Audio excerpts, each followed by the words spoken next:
Hello, and welcome to Wednesday Live with Evie. This is number 65, and today's topic is it 65? Yeah, 65. And today's topic is how what's wrong is causing you more work. So I am going to actually try to grab my Facebook over here so I can see when people are joining us. Otherwise, I can't see who's joining, and that's no fun. Hard to have a discussion then. And so when you see me look over, that's what you're seeing. So I see Heather is here. Welcome, Heather.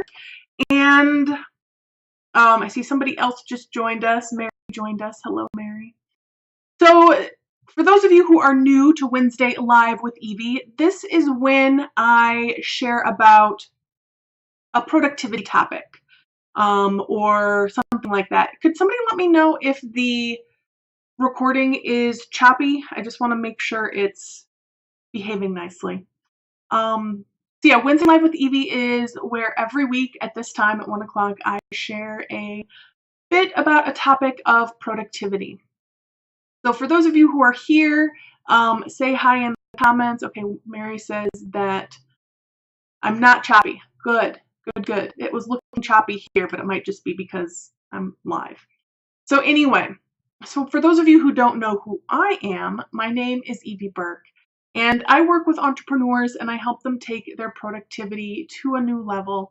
So at the end of the day, they don't have to worry about what didn't get done today or what needs to get done tomorrow, but instead they can just really be completely present with the people that they choose to spend their off hours with. So like I said, today the topic is how what's wrong thinking or how what's wrong is causing you more work in your business. And this is a topic that popped up for me. I wrote it down in my notebook because I was at a great expo this weekend. It's the WTF Expo, the Women Thriving Fearlessly Expo that Erica Gilchrist put on. And one of the speakers mentioned, what's wrong thinking, and her whole topic was about focusing on your strengths. And it got me thinking about a topic that I've written about before on my blog that I haven't talked about in a live, so I wanted to talk about it. And it really, the first time I had heard about what's wrong thinking, I just read Mary's comment about no chipmunks sound. Mary occasionally has an issue where when she's doing a live, the voice speeds up for her for some reason and she sounds a little chipmunky. Yes, so I'm glad I'm not a chipmunk. So anyway, so when I first heard of the not focusing on what's wrong, I was working for a small technology company, and a big portion of my job was taking client calls about what wasn't working with the software or how they wanted it to work differently. And I was 100% sure that my job depended on what's wrong thinking. And for the way that I understood it, I was right. But the way that I understood what's wrong thinking wasn't really what's meant when people are talking about what's wrong thinking. And so I want to talk a little bit about the difference between what I thought it was and what it actually is. And so the example I use is an issue that actually popped up in my life pretty close to when I left that job. And the problem was we had a leak in the roof, and it was partially due to some hail damage, and the leak came through the attic. We had some water spots in the hallway, the stairway, and some other problems as a result. And I got upset about the leak, right? Because I was working from home, and now it meant that there was work that had to be done, and there was going to be somebody else in my house while I was home, and just frustration, right? So if you're focusing on what's wrong, you're getting upset about the fact that there's a leak in the roof, and it's so much of a hassle to get it fixed, and blah, blah, blah, blah, right? But if instead of focusing on this is so frustrating and why is this happening, instead if you focus on what can I change about this situation? What can I change about this event? And then you move from, instead of just being, oh, this is so frustrating, you move to solutions, right? You think about, okay, the roof is leaking, need to get somebody to look at the roof, get that fixed. Once that's fixed, go and have somebody make sure that there's not damage and remove whatever is damaged to the drywall and patch that up and then get that replaced and get it painted and you get it fixed. And there's not, if you're not focused on what's wrong and you're focused on what can I do about it, there's not a lot of drama in it, right? It's just like, okay, these are the things that need to happen. These are the things that need to get done. So getting upset about the emotion or the leak is something that you naturally, that might naturally happen, you know, an emotion that might naturally pop up. And you can decide to feel that emotion and then do something about what is actually going on and not focus on the drama of the situation anymore, right?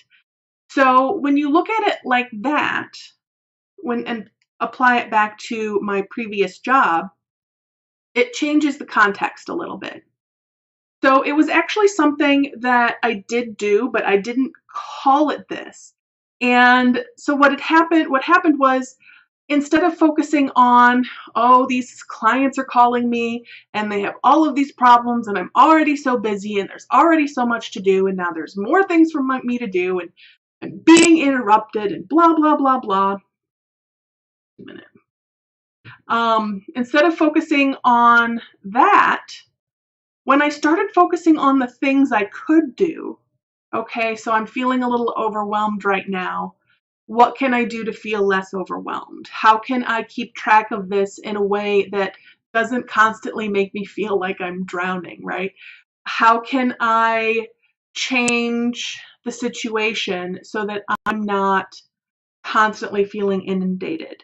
And it led me to do things with permission and support from the management, from my bosses, like working away from my desk. For a while, I had a laptop. They're like, take your laptop, go sit in a conference room, make sure that our admin knows where you are. So if a client calls and needs something right away, she knows where you are so she can go and come and get you. But go sit and work in a conference room for a couple of hours so that you can have a couple of hours uninterrupted time to get some other things done. You know, don't check your email, right? Because we had taught our clients this is how they were supposed to do it. It didn't always work, so sometimes it was helpful to be away for a couple of hours so they could remember. We had taught the clients that if it was a mission critical issue and you emailed or called your person and they weren't there, that they were then to call the front desk, to call the admin. And she would make sure that it would get directed to somebody who could do something about it right away. So we had that expectation set with our clients. And if I wasn't checking my email every 5 minutes and teaching them that I was available all the time, then that it actually encouraged them to go through the proper chains of command and not get upset if I wasn't at my desk, right?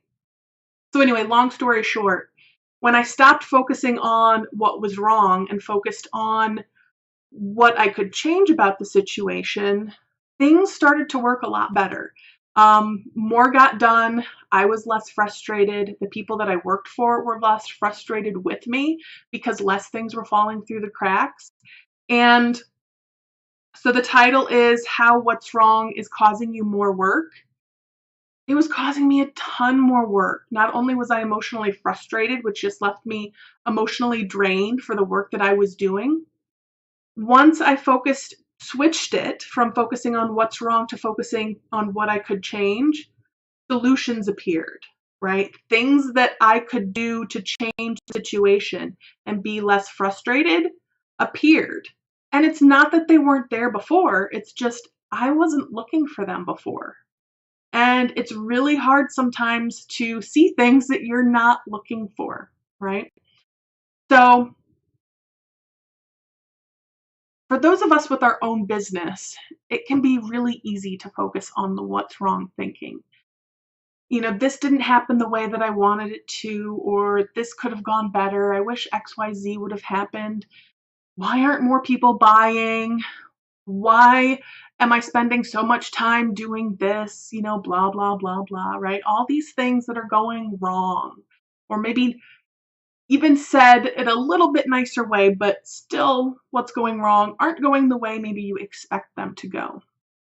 Or even when we go and we do reviews of the week or the month and we look back, we look at what didn't go right, what went wrong this week, what went wrong last month. And again, what's the result of that? We feel frustrated, we feel annoyed, we just feel plain bad. And it saps our motivation. It can cause us to drag our feet. And it makes the things that we choose to do just seem to take a little longer, right? Because we have less energy for them.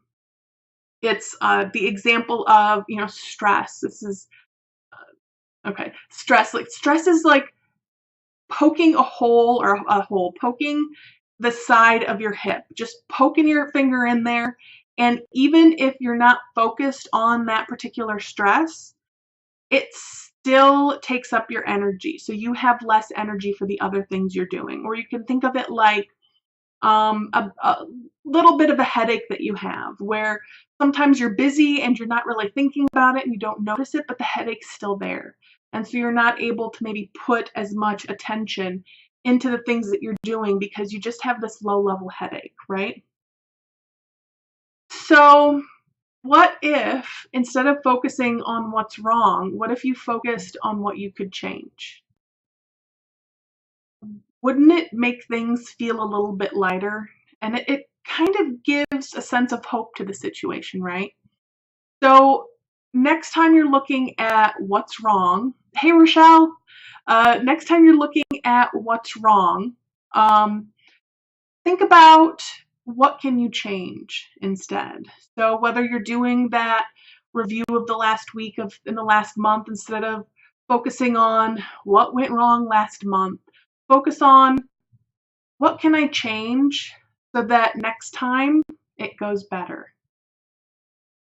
So I would love to know how you see this impacting your life, or even if you do see this impacting, or if you're somebody who's maybe already made this change for yourself, what did that look like? How did it change things for you? I'd love to know that. So I have a quick announcement before I close things up for the afternoon. And that is that next week at 2 p.m., so shortly after next week's Wednesday Live, the Take Your Productivity to a New Level, the 7-week productivity mastery class starts. And you're ready to move from unorganized and overwhelmed with your business projects and your tasks in the day, and to knowing exactly how to take strategic action in your business and staying focused in the process. So you can join us by clicking the link here that I will pop in the comments. I beat you, Mary. Mary's usually posting the link in there for me, and I beat her this time. So you can join by clicking on that link. One of the things we also do talk about in this program is how to stay focused and your mindset. So the topic that I did in today's Wednesday Live, it's that kind of thing. So that's one small part of it, in addition to the how to keep track of the things that you want to be keeping track of, and all of that kind of stuff. Because I know for me, while inherently I'm pretty good at breaking things down into smaller pieces, when I have several things going on at once, which tends to happen when you have a business, you don't just have one thing happening.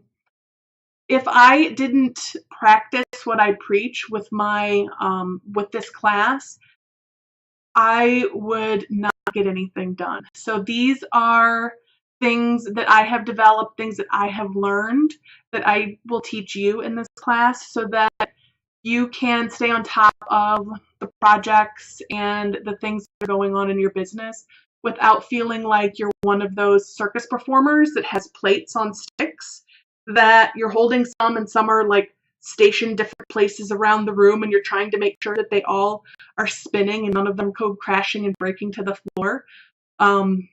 I have felt like that, and doing the things that I teach in this class means that I don't feel like I have all those plates on sticks spinning around, right? I know my plates are stacked nicely and I pick out the one that I want to work on, right?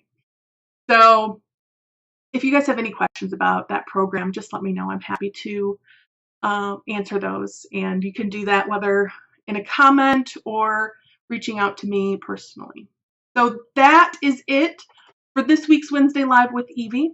And until next week, much love. Have a great week.